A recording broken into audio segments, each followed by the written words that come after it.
Nasser Mashni in Sydney. He's the president of Australia Palestine Advocacy Network. Thank you for joining us again.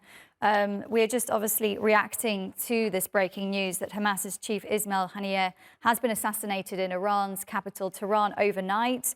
Hamas officials are calling this a grave escalation in the conflict. How serious would you say this latest development is? It's beyond serious. I mean, if it's not enough that for now almost 10 months, 300 days, Israel has starved the captive population, denied them food, gas, electricity and water. The defense minister referred to Palestinians as human animals. That beyond that, and South Africa taking Israel to the International Court of Justice, the International Court of Justice saying that Israel was plausibly guilty of crime of crimes, genocide.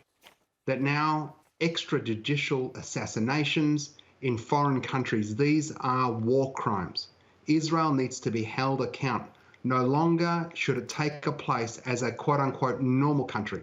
The athletes that are in Paris today participating in the Olympics must be expelled.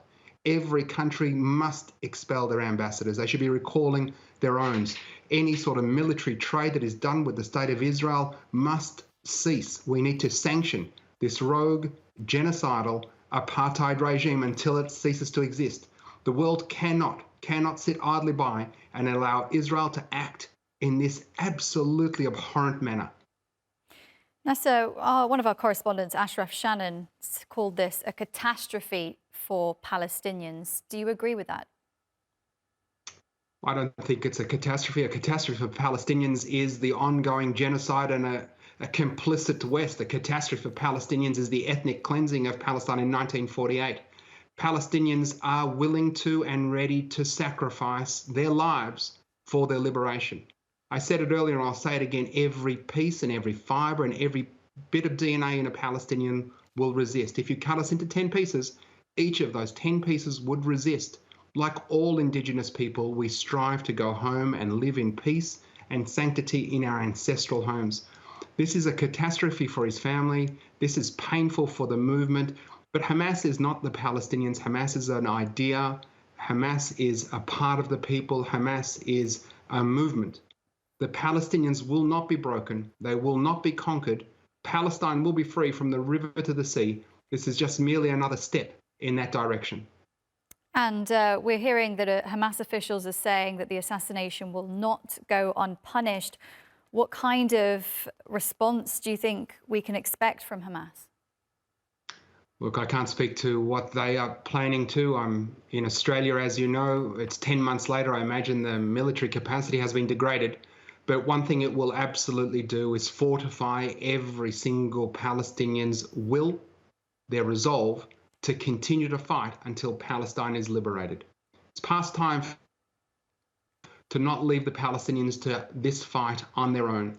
And I'd call on all the sycophantic Arab regimes to do more than just speak platitudes. It's time for military intervention from those Arab regimes and our brothers and sisters in the collar countries all over to do more. There's more time now, no time like today, for the West, for the United Nations to do more than speak merely words about this rogue genocidal regime.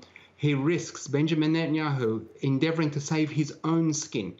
As soon as this war is over, he will be in jail for domestic crimes. And he knows that. That's why he's continuing this war. That it's on the rest of the world to stop this descent into World War III. It's time for Benjamin Netanyahu to go to The Hague and be tried for the war crimes and the war criminal he is. What sort of reaction do you think we can expect from the West? I hope that they might grow a spine. I hope that they might see finally that this abhorrent ideology of Zionism, this abhorrent racist, genocidal settler state doesn't belong in the League of Nations, in the United Nations, and on Earth. That as we ended apartheid in South Africa, we will end apartheid in Palestine. I don't hold much hope, but I'm uplifted by the international community's solidarity with Palestinians, the billions of people that have rallied, have protested, have signed petitions, have closed roads and embassies all over this world, saying the fight for Palestine is a fight for everyone. The liberation of Palestine will liberate all oppressed people. Our fight is everybody. And do you think the West will be concerned about this significant escalation in the conflict and perhaps the sort of response that could be expected from Hamas? Well, I think they would be scared, and it's, self-interest is something you should always back. People will always be interested about their own. I think that this confrontation, this escalation, this war crime, the extrajudicial assassination of a person in Iran will go unanswered by Iran, by any of its supporters, is beyond imagining. And what that looks like following the attack in Beirut overnight, and now this extrajudicial assassination, Benjamin Netanyahu wants to set the whole Middle East aflame, and that's no good for any of us. It's time for the West to make good on its promise, to make good on a world that we should all live in freedom and equality. And it's time for the genocidal apartheid regime to cease to exist, and Benjamin Netanyahu to spend the rest of his days in a jail cell. And Nasser, do you think after the latest developments over the last 24 hours that there are concerns now of a wider conflict in the Middle East? I'd have no doubt that we are as close to midnight on a doomsday clock as we've ever been. And that should scare everyone.